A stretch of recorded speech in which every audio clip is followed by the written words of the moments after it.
Lee Roberts once again with Lee Bradbury. Lee, 0-0 against Pompey. Pretty good. Yeah, it was a good game. I thought it was a really worthwhile game. Got quite a lot out of the game. The lads worked hard and kept a clean sheet, which was pleasing against a strong Pompey side. And I think it was a worthwhile exercise tonight. Number 11 was Ashley Harris in the second half. Is there a chance Ashley will come back, or was it purely just to get some fitness for the lad tonight? Well, Ashley's trying to keep fit at the moment, and I think we're just giving him an opportunity to do that and to come in and train with us and get some game time, and just seeing how he goes over the next week or two. And we also saw young Charlie Sell in the second half. Young had a few saves in the first half. What did you make of your two keepers this evening? No, I thought they were solid. Yeah, it's good for Charlie to get some game time. People like him and Harry Wedlake and coming through the youth team, and it's nice for them to play against sort of teams. They've both been at Pompey as kids as well, so it's nice for them to go out and play against them today, and they've done well.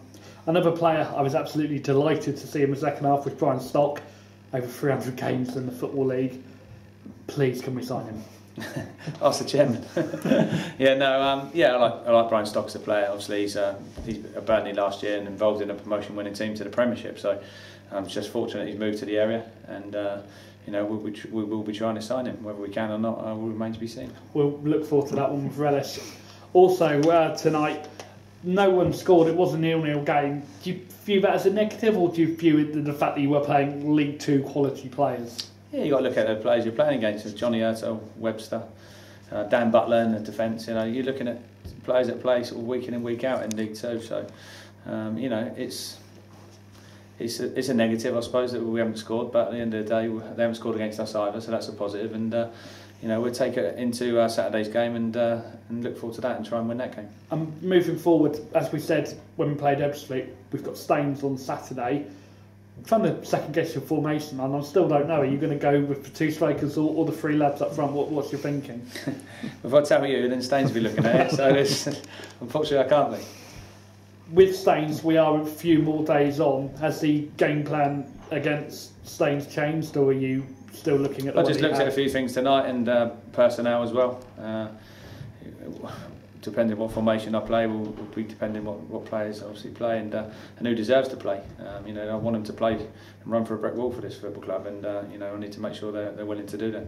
Well, Lee, again, we look forward to speaking to you on Saturday. Thank you very much. Thanks very much. Cheers. Lee Roberts Talks FM with Paul Hardyman, first team coach for Portsmouth. Paul, what did you make of the Portsmouth team that played tonight? Yeah, really pleased. We've had a right mixture there. We've got one lad that's just left school. He should be on his summer holidays, Calvin Davis. We've got Johnny Ertel at the other end of the scale, and both those players, and all of them gave an absolutely fantastic performance. The only thing that we were lacking was a goal tonight, but I think the invaluable thing was that it was good for both clubs. Lee Bradbury and Sean Gale got a lot out of it, I'm sure, with playing their first team players and giving them 45 minutes, and then seeing other lads as well. So it was a valuable experience for us all, really. And let's just talk about Peter Bezavan. He's making his first ever start for Portsmouth tonight. What did you make of him coming into Fratton Park? Yeah, I mean, it's an unusual situation, really. Michael Polk's got a slight injury. We've got young Alex Bass, who we were putting on the bench, but Alex Bass is another one that should really be on his school summer holidays. He's only just left school, so it was a little bit of a risk we were taking, and we just felt that it was one that we didn't need to.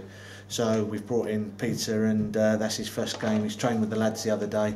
Was on the bench last night for the first team game, and then now he's playing for the reserves and doing very well as well, keeping a clean sheet. I mean, yourself, you only made the 2 subs for Portsmouth. Yeah. And a lot of the players, obviously, the Pompey fans will recognise as youngsters. Was that a plan for them just to get involved, or were you always going to only really make 1 or 2 subs? Yeah, no, we were only going to make 1 or 2 subs, really. But the reason was that we needed Ryan Bird, Johnny Ertel, Adam Webster, Dan Butler, all those sort of lads to get 90 minutes a game. Some of them haven't played for a couple of weeks, so it's invaluable that they keep their fitness levels up, match fitness levels. They can train all they like, but it's not the same. So, no, really pleased. And it was unfortunate that we couldn't get some of the other younger lads on, but their time will come in the season. And obviously last night Portsmouth, the first team, played Northampton. They won 2-0. What did you make of the performance by your boys last night? Yeah, again, it's Andy, Macca and myself have set our stall out and the tempo that we want to play and the way we want to play. And I think it was evident last night of you know how far we've come. It's still a long way to go, but there's signs of improvement for sure. And you know, the two invaluable things for me, being one of the coaches, is that we've kept 2 clean sheets on consecutive nights now. It would have been nice to get a goal, but the goals that we scored last night were very good.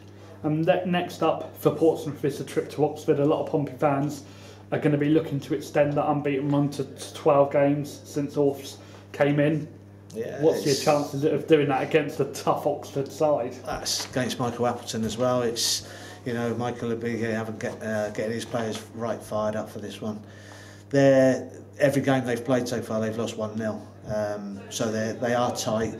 They just made one mistake in each game, and probably a little bit of luck they might have nicked a point or 3 somewhere. But we'll be watching the videos and getting the tactics ready for Saturday, and hopefully we can extend it. But at the moment the lads are playing with a lot of confidence and a lot of passion, which is great. And just one question I wanted to ask you: a lot of bookies, a lot of people around the city have said, yeah, Portsmouth are going to win the league easy. But what was the target for yourselves and the playing squad? Was it just to survive? Was it to get to the playoffs? What was the target for Portsmouth this season? The first target was to get 50 points as soon as we can. If that's if that's sort of March time, then it's March time. But if it's February time, then we could be in with a chance. So look, there's a long way to go. People are saying that we're favourites and everything. It's too early to say. We were talking about it the other day, saying that we felt we had a really strong squad, and all of a sudden we get Alex Winter out with an injury, and then Adam Webster suspended. So that's how quickly it can change. Ricky Holmes has stepped in at right wing back last night and done really well. But you think your squad's strong until something happens like that, a suspension and an injury, and so lots can happen. You need a bit of luck on your side. Well, Paul, on behalf of Hawks FC Online and Hawks FM, best of luck to yourself, Andy, and Portsmouth this season. No, and good luck to the Hawks.